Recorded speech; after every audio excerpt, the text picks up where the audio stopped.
Bonjour et bienvenue, dans cette vidéo je vais t'expliquer comment sécuriser tes cryptos potentiellement de l'une des meilleures des manières possibles, et ce avec ceci. Ceci est une clé USB qui s'appelle Ledger. Ledger c'est une compagnie qui fait ses clés USB spécifiquement pour les cryptos. Il y en a une autre qui est très connue, c'est Trezor, qui marche très bien aussi. Alors celle-ci est assez vieille, il me semble qu'elle a été achetée en 2021, quelque chose comme ça. C'est donc une Ledger Nano X, mais aujourd'hui t'en as des beaucoup plus intéressantes. Ici on voit que l'écran que tu vois là est un petit peu old school, mais pour l'instant elle fait le travail, donc je la garde et puis on verra plus tard si je veux changer. Quoi qu'il arrive, c'est toujours le même concept. Quand tu reçois ta Ledger, tu as des instructions à suivre, il faut vraiment bien suivre les instructions. Le moment où tu vas noter ta phrase de récupération, il faut bien faire attention à la garder celle-ci dans un endroit très sécurisé, et surtout tu n'oublies jamais ton code PIN, parce que si tu le rates 3 fois, eh bien ta Ledger elle est bloquée. Ils rigolent vraiment pas avec la sécurité, donc va pas falloir faire des bêtises à ce niveau-là. Mais normalement quand tu achètes, t'as toutes les instructions à suivre. Donc la vidéo d'aujourd'hui commence tout simplement au moment où tu as setup ta Ledger et qu'elle est prête à être utilisée. Je vais te montrer la suite. Parce que le début c'est très facile, tout est expliqué, mais après à un moment tu es un petit peu jeté comme ça en pâture dans la nature et tu sais pas trop quoi faire. Donc moi je vais t'expliquer qu'est-ce qu'on va faire. Au passage, cette vidéo est la 9e vidéo d'une playlist démarrer la crypto pour débutants. Tu peux accéder à la playlist ici dans la description. Tu as aussi 2 autres playlists conseils et bonnes pratiques et une autre théorie pour débutants. Tu peux également accéder à la playlist complète qui rassemble ces 3 playlists en une seule. Donc puisqu'on parle de sécurité, mon conseil c'est de toujours trouver le site web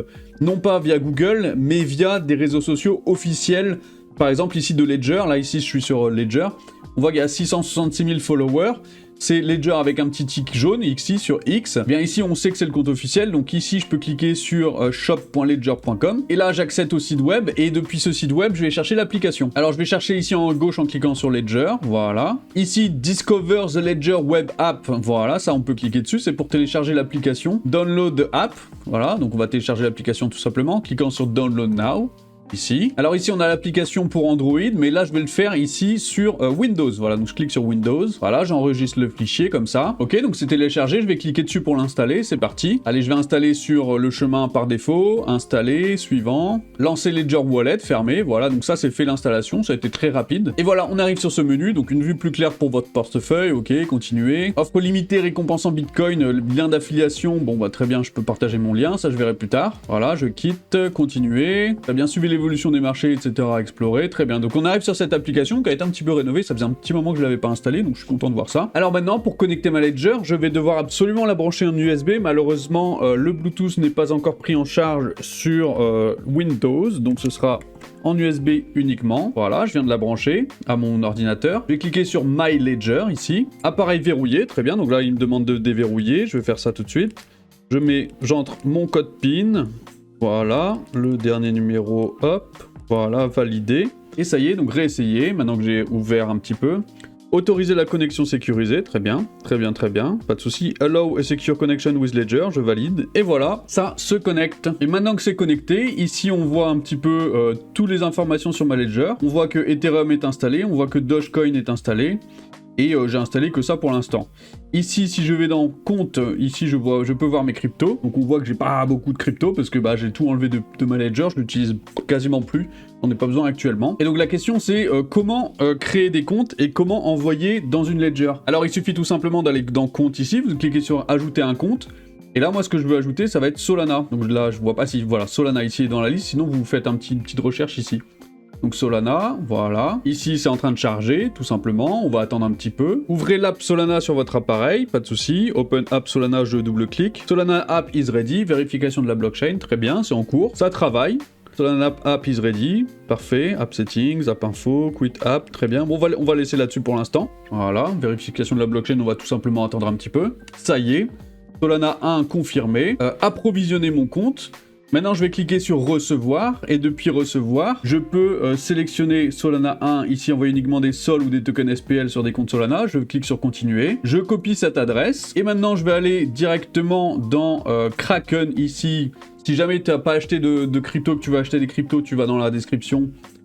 Tout sera expliqué, la première vidéo de la playlist tuto pour débutants. Ici, voilà, là j'ai 3 petits points. Je peux cliquer sur retrait, voilà, pour envoyer mes Solana sur ma Ledger.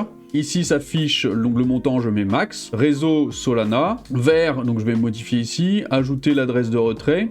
J'ai marqué Ledger, voilà. Ah mince, ici c'est l'adresse, je suis en train de... c'est le pseudonyme de l'adresse, voilà, Ledger ici, et ici c'est tout simplement l'adresse que j'ai copiée. Voilà, donc j'ajoute l'adresse, 012 sol, tout ça, Ledger, Solana, examiner, confirmer, voilà, et ça envoie tout simplement, et c'est parti. Ici, Verify Solana adresse, vu que j'ai une réception, adresse c'est la bonne, confirme, voilà, adresse verified, ici tout est bien vérifié du côté de Ledger, et donc là si j'ouvre ici, adresse partagée en toute sécurité, terminé, voilà, faites fructifier vos sols, ah oui on peut staker sur Ledger directement, ça c'est très intéressant, ne plus afficher, pas maintenant, et on va attendre tout simplement de recevoir les sols ici. Donc là j'ai cliqué sur actualiser, et on voit ici que j'ai 9,70$ d'équivalent en Solana, 0,112 sols. Et ça y est, j'ai stocké mes cryptos sur ma Ledger, c'est une bonne chose de fait, c'est sécurisé, faut juste faire attention à pas se faire voler et sa Ledger et son mot de passe, que tu as bien sécurisé au préalable, c'est très important de sécuriser ce mot de passe. Les bonnes pratiques en général, tu as deux options, soit tu graves ton mot de passe sur une plaque en métal, au cas où il y a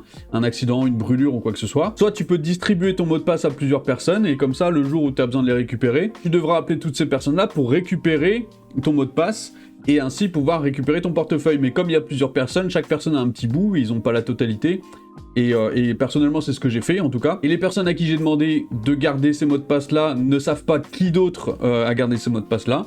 Donc je me suis sécurisé à ce niveau-là. C'est pour ça que, pour ma part, c'est impossible de me hacker, il n'y aura pas de souci à ce niveau-là. Alors sur Ledger Live, tu peux directement faire des swaps pour acheter des cryptos via l'onglet swap ici. Tu as l'historique là pour vérifier un petit peu tout ça. Tu as l'onglet gagner, surtout pour faire tout ce qui est staking, histoire de mettre tes cryptos à travailler. Par exemple, Solana ici, je peux cliquer sur gagner. Je vais cliquer dessus, je vais mettre continuer. Alors là, je choisis celui qui a le meilleur APY, donc je vais cliquer sur allez, Ledger Chorus One, peu importe, hein, continuer. Montant, je clique sur maximum, voilà, très bien. Je suis pas à 10€ près, confirmer. Appareil verrouillé, donc là, il faut que je déverrouille mon appareil, voilà, en mettant le code PIN. Hop.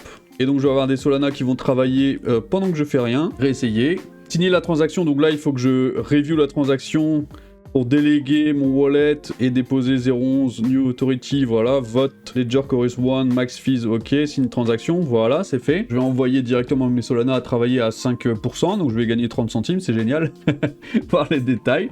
Et voilà, mes actifs sont délégués et mes Solana vont travailler. Récompense potentielle max, 0,57 $ par an, génial. Mais c'est juste un exemple, hein, c'est juste un titre d'exemple. Ici, dans l'onglet Discover, bah, vous pouvez découvrir plusieurs... voilà, Lido, par exemple, permet de faire du staking d'Ethereum. Il y a plusieurs éléments à découvrir. Je vous invite à être curieux et à aller regarder un petit peu tout ce que ces sites font là. Alors, l'onglet carte, c'est pour obtenir une carte bancaire qui permet de faire des achats en ligne en magasin, carrément, avec une carte Ledger. Parrainage, c'est pour obtenir un lien de parrainage. Je pense que je vais en mettre un. Donc, allez regarder dans la description. Si vous voulez acheter une Ledger, bah... vous pouvez le faire avec mon lien. Si j'ai pas mis, bah écoutez, je mettrai juste le lien de base, c'est pas très important. L'onglet Recover ici, c'est tout simplement un produit, un service que propose Ledger pour pouvoir mieux sécuriser votre Ledger. Personnellement, je l'utilise pas. Moi, j'ai ma manière à moi de sécuriser, mais c'est vrai que vous pouvez sécuriser vos passe-phrases directement depuis Recover. Moi, j'ai pas confiance, je préfère le faire à ma manière. Et enfin, le dernier bouton, c'est tout simplement pour afficher la colonne d'une autre manière. Et voilà. Donc, on peut faire quand même pas mal de choses directement depuis sa Ledger, c'est très intéressant. Mais l'objectif principal, c'est surtout de garder les cryptos en sécurité dans ce qu'on appelle un cold wallet et d'éviter les transactions frauduleuses comme on peut avoir avec Rabi Wallet, avec MetaMask, avec Phantom, où souvent il y a des risques de hacking avec des clés qui sont sauvegardées dans l'ordinateur, ça peut être très compliqué. Merci d'avoir regardé cette vidéo. N'oublie pas qu'en description, tu as des playlists orientées débutants, il y aura sûrement des vidéos qui vont t'intéresser. Si tu veux me remercier pour la vidéo, n'hésite surtout pas à t'abonner à ma chaîne YouTube. Tu peux également laisser un commentaire et un j'aime. Merci et à bientôt.